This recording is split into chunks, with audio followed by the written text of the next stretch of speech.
Welcome back to One Comic Book a Day, where my wife seems to be getting sick the week before we go to Disney World, so that's great. Today we are covering the final story in Superman number 12, The Beasts of Luthor, which is a great title for the weakest Luthor story so far, unfortunately. This is a story that promises giant monster fights, and when I say giant monster fights, I mean giant animal fights. They just keep referring to them as monsters. They're just big animals. But before we can actually get to the fun of the comic, if we ever actually get to the fun of the comic, we're back in Metropolis dealing with kind of a World War II story. A man named Dudley runs into the Daily Planet offices claiming that he was kidnapped, taken to an island where he was made to work on giant monsters as some sort of plan by Luthor to create a scientific conquering regime. Okay, that's interesting. Then why did they need to kidnap other scientists? Not so smart, are they? He escaped, though, and was able to get back to the mainland. Clark and Lois go and talk to a big game hunter who seems to be able to afford a submarine of all things. Wow. What kind of money is he making on being a big game hunter in the 1940s? Once again, Clark is allowing people to go with him to deal with something he can deal with by himself. He can fly now. In fact, he's just going to put all these people in danger, and the bigger problem is he's going to have to find excuses to get away to be Superman instead of just being Superman the whole time and just dealing with the problem. Yeah, I get it causes tension, but, I kind of hope he'd be smarter. And, there can be tension with him anyways. There's so many examples, like he's taking people kidnapped. You can use, the kidnapped people who are already on the island to create some sort of conflict where he needs to save them or they're about to be threatened with their lives. It doesn't always have to be Lois. Making it Lois all the time not only makes the world feel small, but it makes Superman selfish. It's sort of like the Man of Steel Superman, who only seems to ever care about saving Lois over everybody else's life. See where that can be a problem for a guy who saves the world?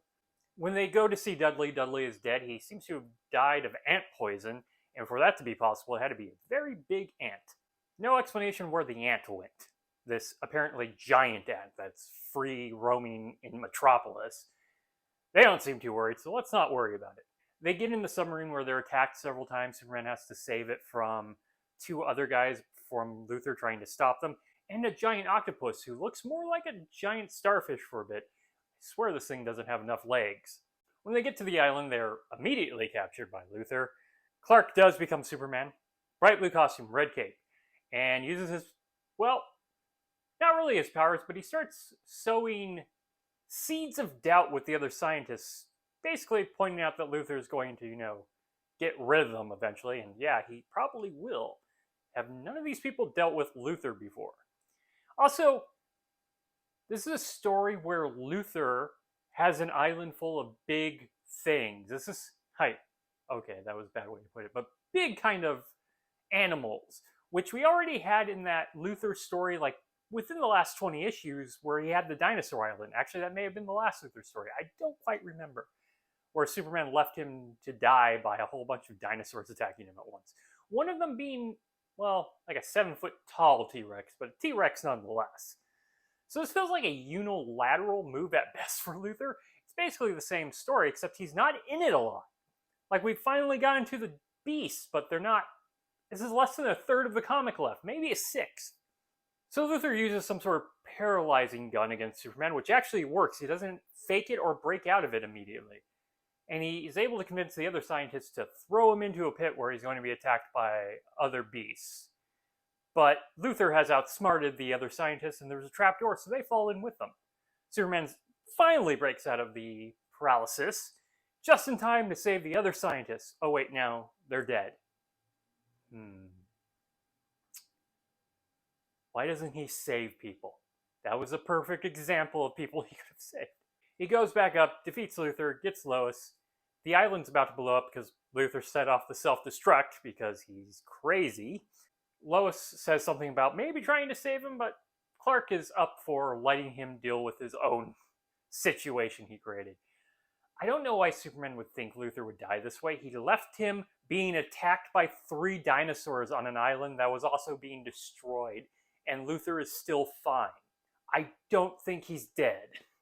maybe you should go check on him. Lois will be fine. There's a submarine somewhere. Oh, I should point out that this is the first story where Luthor is completely bald. He has finally lost all his hair. And he has that sort of green coat, bald head design he's going to have for a while. And yeah, so it's basically a Luthor story we already got where there isn't much Luthor, and the promise of him fighting giant beasts doesn't really come in till, like, at the very end, and it's not that much of a fight. So just a weak Luthor story. That's so disappointing because he generally brings the A game. So that is it from Superman number 12, specifically the Beasts of Luthor. If you enjoyed this video, please like and subscribe. Hit the bell icon to get notifications when a new video goes up. I do this Monday through Friday, but Fridays is Bat Friday, where I cover a Batman story in either Detective Comics or the main Batman series. And until next time, let us ponder the question, whatever did happen to the Man of Tomorrow? Also, Superman, just go do the thing. Don't invite Lois and a bunch of other people who are going to be collateral damage to show up. You're Superman. Okay, have a great day.